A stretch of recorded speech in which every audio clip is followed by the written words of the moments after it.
Bagi pemilih DPK, KPPS 5 meminta pemilih menuliskan nama lengkap sesuai KTP elektronik, dan apabila pemilih telah memilih KTP elektronik pada domisili di tempat baru dan tidak terdapat dalam DPT pada TPS sesuai KTP elektronik, ya. Nah, di sini tertera ya, apabila pemilih yang telah mendatangani C daftar hadir namun meninggalkan TPS dan sampai dengan waktu pemungutan suara selesai pemilih tersebut tidak kembali untuk melakukan pemberian suara, ya. Bagi pemilih kategori DPTP dan DPK yang belum tercantum namanya, KPS 5 meminta pemilih menuliskan nama pemilih, ya, dan jenis disabilitas yang belum tercantum dalam formulir model C daftar hadir, ya. Ini simulasi untuk disabilitas. Setelah absensi oleh KPPS 5, pemilih dipersilakan duduk di tempat yang telah disediakan, ya. Jadi setelah masuk kita lanjut ke KPPS 4 dan KPPS 5, setelah itu kita menunggu. KPPS menyiapkan dan mengatur tempat duduk pemilih paling sedikit 25, ya, 25 kursi paling sedikit, ya. 5 tempat duduk dari 25 tempat duduk pemilih merupakan tempat duduk prioritas yang diperuntukkan bagi pemilih disabilitas, hamil, membawa balita, usia lanjut, dan lain-lain, ya. Jadi prioritas, ya. Pemilih menuju meja KPPS 1, 2, dan 3 untuk menerima surat suara tentunya, ya. KPPS 2 menerima dan mengurutkan C pemberitahuan KPU model A surat pindah memilih KPU dan KTP elektronik atau suket sebagai dasar pemilih mendapatkan surat suara 5 surat suara, ya. Ketua KPPS memilih pemilih sesuai antrian dan mendahulukan pemilih berkebutuhan khusus, orang tua atau ibu hamil untuk melakukan pemberian suara, ya. Jadi prioritas orang-orang yang paling utama, ya. Ketua KPPS menyiapkan dan mendatangani surat suara, ya. Jadi sebelum kita mengasihkan 5 surat suara, KPPS harus mendatangani. Menyiapkan surat suara dapat dibantu oleh KPPS 2 dan KPPS 3 dengan menuliskan nomor dan alamat TPS, ya. Jadi ketua dibantu oleh anggota KPPS 2 dan 3. Ketua KPPS memberikan surat suara kepada pemilih, ya. Untuk pemilih, ya, ketua itu mengarahkan misalnya ibu hamil, ya, itu diarahkan. Ketua KPPS menyampaikan kepada pemilih untuk memeriksa surat suara sebelum dibawa ke bilik suara serta mengingatkan pemilih tidak membawa handphone atau alat perekam lainnya ke bilik suara, ya. Jadi dilarang membawa HP, ya. Kemudian setelah kita cek, ya, pemilih menuju bilik suara untuk melakukan pemberian suara dengan cara mencoblos dengan alat yang disediakan. Surat suara dibuka dan dicoblos, ya. Jadi masing-masing pemilih itu mencoblos 5 surat suara, ya. KPPS 3 mengumumkan C pemberitahuan KPU model A surat pindah memilih KPU setelah pemilih mendapatkan surat suara, ya. Lanjut untuk pemilih menuju KPPS 6 dan 7, ya. Jadi memasukkan setelah selesai memberikan suara, pemilih melipat kembali surat suara ke dalam kotak suara yang telah disediakan sesuai jenis pemilu, ya. KPPS 6 mengarahkan, ya, jangan sampai salah. KPPS 6 mengatur dan memastikan pemilih memasukkan masing-masing surat suara ke dalam kotak suara sesuai jenis pemilu, ya. Jadi jangan sampai salah, kalau salah satu repot, ya. KPPS juga meminta pemilih untuk mencelupkan salah satu jarinya ke dalam tinta hingga mengenai seluruh bagian kuku sebagai tanda sudah memberikan surat suara atau sudah mencoblos, ya. Pemilih keluar dari TPS, ya. Jadi alurnya seperti ini, ya. Hingga mencelupkan jari hingga kuku, kemudian keluar, ya. Ketua KPPS melaporkan jumlah suara yang tersedia dan mengatur keseimbangan jumlah pemilih dan surat suara dengan cara Ketua KPPS melaporkan jumlah surat suara yang masih tersedia kepada PPS pada pukul 12, ya. Lanjut yang lain bisa dibaca, ya. Tepat pukul 1, Ketua KPPS mengumumkan bahwa yang diperlukan memberikan suara hanya pemilih yang sedang menunggu giliran untuk memberikan suara dan dicatat kadernya dalam daftar hadir atau telah hadir dan sedang dalam antrian untuk memilih atau mencoblos. Kemudian Ketua KPPS mengumumkan kepada yang hadir di TPS bahwa pemungutan suara telah selesai dan dilanjutkan rapat penghitungan suara di TPS, ya. Jadi untuk mulai penghitungan suara itu jam 1, ya.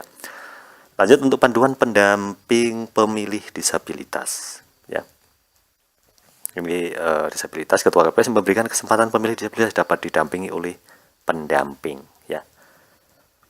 Pendamping pemilih disabilitas mengisi dan mendatangani formulir model C pendamping KPU, ya. Baik itu tunanetra atau orang yang sedang sakit, misalnya sakit stroke, ya, itu harus didampingi, ya. Nanti untuk pendamping itu bisa mendatangani C. Pendamping. Pendamping dapat berasal dari anggota KPPS atau orang lain atas permintaan pemilih yang bersangkutan, ya. Jadi bisa cek di sini untuk poin 1, 2, 3. Bapak Ibu bisa di stop dulu videonya, ya. Jadi tertera ada 3 poin, ya. Bagi pemilih disabilitas, ya, dapat memberikan suara, ya. Selanjutnya untuk panduan pelayanan pemilih disabilitas, ya. Jadi untuk panduan pelayanan pemilih disabilitas. Yang pertama, disabilitas netra, ya. Jadi untuk panduan disabilitas netra, sentuh pundak atau tangan pemilih disabilitas saat hendak memulai pembicaraan, ya. Jadi kita sentuh aja pundaknya. Tanyakan pada pemilih tunanetra tersebut apakah mereka memerlukan bantuan untuk mencoblos, ya. Tentunya pasti, ya. Perkenankan mereka untuk menggenggam lengan Anda dan menentukan apakah mereka lebih nyaman berada di sebelah kiri atau sebelah kanan Anda, ya. Selanjutnya untuk menunjukkan posisi benda-benda gunakan istilah arah-arah sesuai jarum jam. Misalnya jam 12 berarti lurus di hadapan, jam 3 berarti tepat di sebelah kanan, jam 9 berarti di sebelah kiri, ya. Saat mempersiapkan pemilih tersebut untuk duduk, bimbing tangannya ke sandaran atau lengan kursi sehingga pemilih tersebut dapat duduk sendiri, ya. Jadi diarahkan untuk yang netra. Saat menggambarkan berbagai benda, gunakan kata-kata yang lugas dan tepat. Hindari kata yang samar seperti ini, itu, di sana, di sini. Itu harus dihindari. Harus yang tepat, ya. A, B, gitu. Disabilitas daksa, ya, untuk panduan disabilitas daksa. Sebelum memberikan bantuan, tanyakan kepada penyandang tuna daksa apakah mereka membutuhkan bantuan, ya. Kalau misalnya butuh bantuan, pendamping membantu. Biarkan mereka berpegang pada Anda jika kaki mereka kurang stabil, ya. Selanjutnya, jika berbicara dengan pengguna kursi roda cukup lama, misalnya lebih dari 1 menit, sesuaikan posisi Anda saat berbicara dengan tunadaksa, ya. Jadi semuanya ada panduannya, ya. Tawarkan posisi duduk di pinggir barisan atau dekat pintu agar mereka bisa bergerak dengan leluasa, ya. Lanjut, bila membantu melipat kursi roda, tanyakan dulu kepada pengguna bagaimana caranya, ya. Kecuali kalau Anda sudah tahu, ya.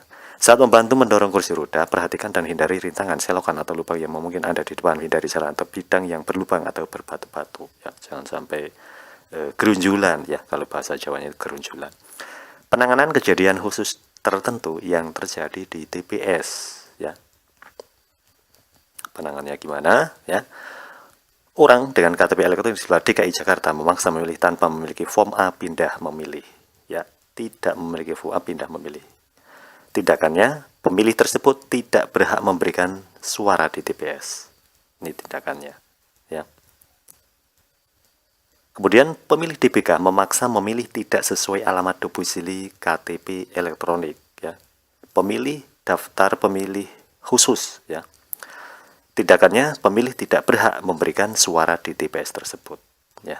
Tidak berhak memberikan suara di TPS tersebut. KPU menjelaskan bahwa pemilih DBK dapat menuju TPS yang sesuai dengan domisili yang tertera di KTP elektronik. Ini adalah DBK, ya. Pemilih yang terindikasi sudah melakukan proses pemberian suara, tindakannya, pemilih tidak berhak memberikan suara di TPS. Itu melanggar, ya, tidak boleh sama sekali, ya. Makanya harus jeli. Pemilih meminta menukar surat suara rusak atau keliru coblos. Pemilih meminta, ya, tidak kan? Pemilih dapat meminta surat suara pengganti kepada ketua KPS. Maksimal hanya 1 kali, ya, salah coblos atau salah, ya. Tindakannya, surat suara yang rusak atau keliru dicoblos tersebut harus dicatat dalam berita acara, ya. Tindakannya, penggantian surat suara hanya dapat dilakukan 1 kali, ya. Jadi tidak boleh lebih dari 1 kali, hanya 1 kali. Pemilih DPT datang di atas jam 12, ya. Tindakan, pemilih dapat memberikan suara pada TPS tersebut. Jadi boleh, ya, sebelum dimulai pemungutan suara. DPK datang antri 5 orang dan datang di atas jam 1. Ya, seharusnya jam 1 sudah mulai. Tindakannya, memberikan kesempatan pada pemilih DPK selama selama sudah berada dalam antrian sebelum paling lambat pukul 1. Bisa berarti ya. Yang selanjutnya ya, saksi datang terlambat ya, maksimal itu setengah jam ya. Tindakan saksi diperbolehkan masuk TPS dengan menunjukkan surat mandat ya. Intinya untuk saksi itu harus ada surat mandat ya. Pemilih DPK datang sebelum jadwal jam 10 ya. Tindakannya, ketua kami menjelaskan kepada pemilih tersebut untuk datang kembali ke TPS jam 12. Jadi prioritas pertama itu adalah DPT ya. Selanjutnya untuk persiapan penghitungan suara ya. Jadi ketua KPPS membagi tugas KPPS untuk persiapan penghitungan suara. Tentunya untuk memulai penghitungan suara itu pukul 13 waktu setempat ya. Menyusun ulang tata letak meja dan kursi TPS ya. Karena di sini kita mau menghitung ya. Mensesuaikan kotak suara agar mudah disaksikan semua orang di tengah lokasi ruangan ya. Jadi kita sejajarkan kotak suara, kemudian KPPS menyiapkan dan memasang formulir model C hasil pada papan yang tersedia ya. Ini adalah tugas-tugas KPPS. Lanjut, pihak yang ada di dalam TPS hanya anggota KPPS, saksi dan pengawas TPS ya, yang ada di lokasi TPS. Lainnya di luar semua. Pemilih, pemantau pemilu dan masyarakat di tempat di luar TPS. Ingat ya, ingat. KPPS menyiapkan dokumen salinan DPT, daftar pemilih KAPKO ya. Kami menyiapkan dokumen salinan DPT ya. Selanjutnya KPPS menyiapkan dokumen C daftar hadir DPT, DPTP, DPK dan jumlah pemilih disabilitas yang menggunakan hak pilih. Kami memberikan tanda silang pada surat suara yang tidak digunakan termasuk sisa surat suara cadangan, surat suara yang rusak atau keliru dicoblos ya. Jadi kita beri tanda silang ya. Tanda silang pada bagian luar surat suara yang mengandung nomor dan alamat TPS serta tanda tangan ketua KPPS dengan spidol atau ballpoint ya, yang jelas ya.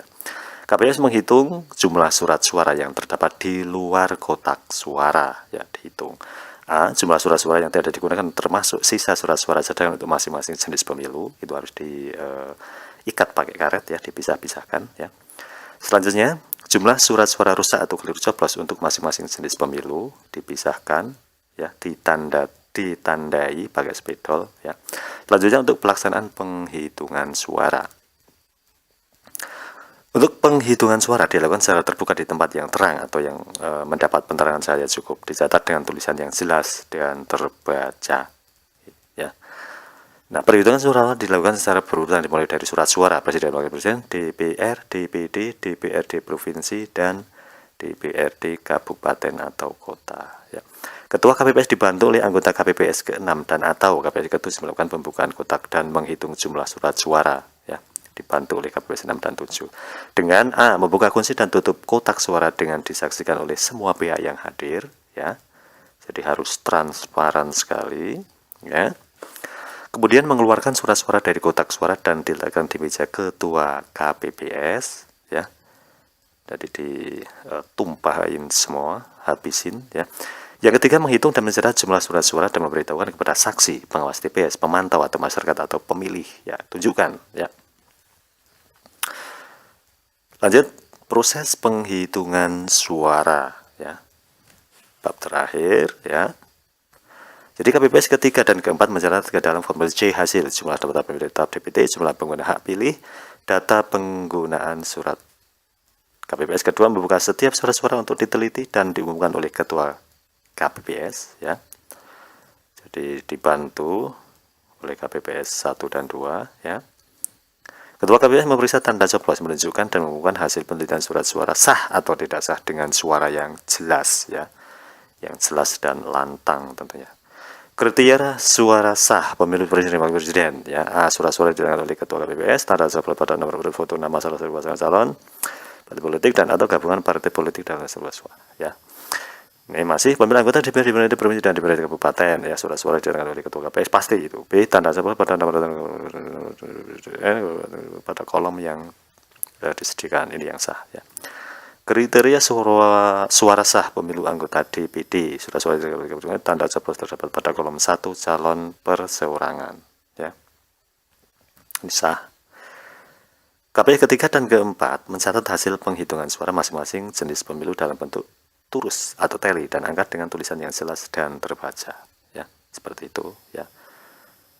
KPPS kelima melipat surat-suara yang telah diteliti dan diumumkan oleh Ketua KPPS, ya, ini tugas KPPS 5, ya. Kemudian untuk KPPS yang ke-6 dan ke-7 menyusun, mengelompokkan surat-suara dan sah dan tidak sah dan mengikat dengan karet, ya. Ini KPPS ke-6 dan ke-7, ya, melipat dan mengikat dengan karet, ya.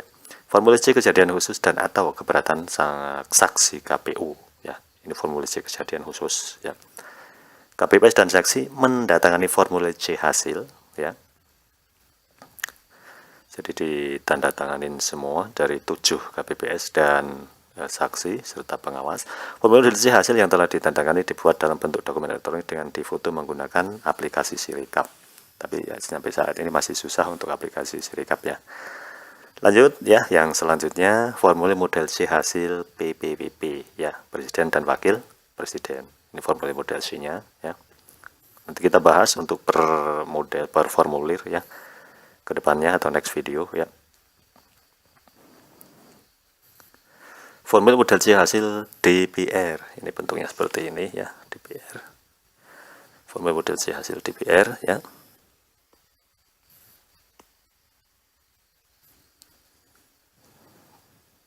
Lanjut, ya. Formulir model C hasil DPD, ya. Formulir model C hasil DPD. Kita nanti untuk kedepannya kita bisa bikin tutorial, ya, untuk pengisian formulir, ya.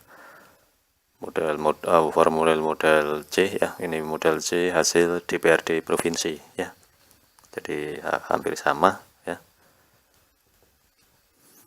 Buat Bapak Ibu yang sudah mengikuti BIMTEK, ya, tentunya tahu, ya. Kita belajar bareng, ya. Sekarang untuk pembuatan salinan, ya, tentunya di TPS kita siapin printer, ya. Setelah formulir model C hasil didatangani, Ketua KPPS mengisi formulir model C hasil salinan, ya. Selanjutnya untuk yang B, KPPS menggandakan formulir model C hasil salinan menggunakan alat penggandaan yang disediakan di TPS, ya. Jadi di scan, ya, di scan, diperbanyak.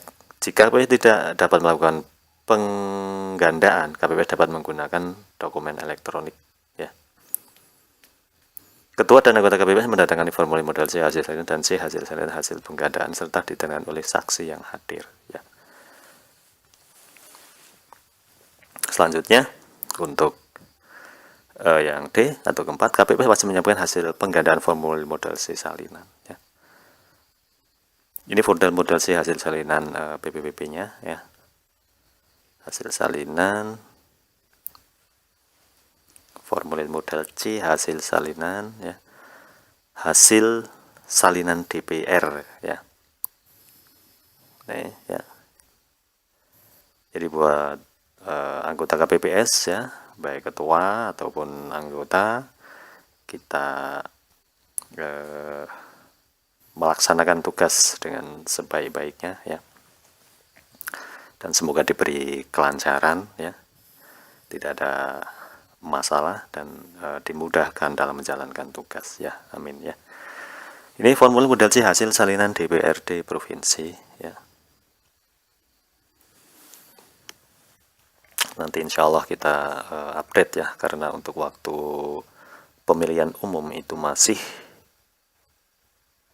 15 hari lagi. Ini di luar kotak suara, ya. KPPS wajib menyampaikan satu rangka formulir C hasil salinan kepada PPS dalam sampul kertas dan disegel, ya, pada hari dan tanggal pemungutan suara diumumkan, ya. Hasil pemungutan suara dimasukkan ke dalam kotak suara. Ini yang nantinya dikembalikan ke PPS, ya. Dibungkus atau dimasukkan ke dalam amplop. Isi kotak PPWP, ya. Penyampaian kotak suara kepada PPK melalui PPS, ya. Di sini ada beberapa poin, ya, formulir dalam sampul C hasil, ya, banyak. Nanti ya Bapak juga bisa di stop videonya. Ini jenis sampulnya,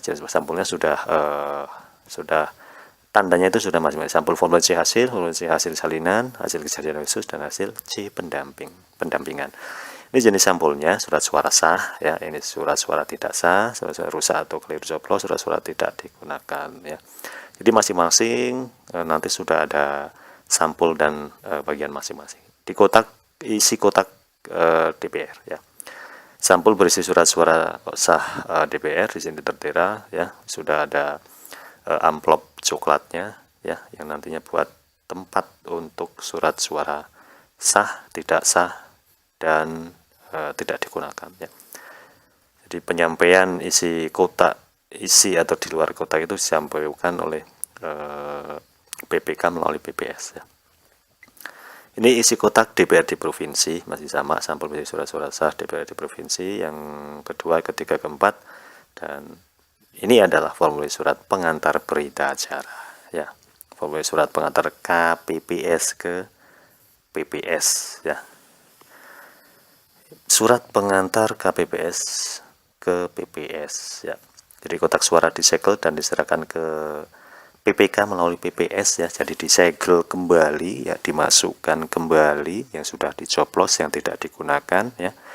Kotak suara disegel dengan tepat ya. KPPS pasti mengumumkan hasil penghitungan suara di TPS ya.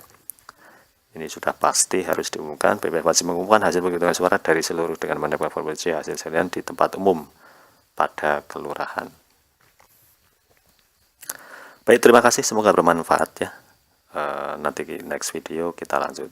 Jangan lupa untuk like, comment, dan share, dan tetap semangat. Akhirul kalam, assalamualaikum warahmatullahi wabarakatuh.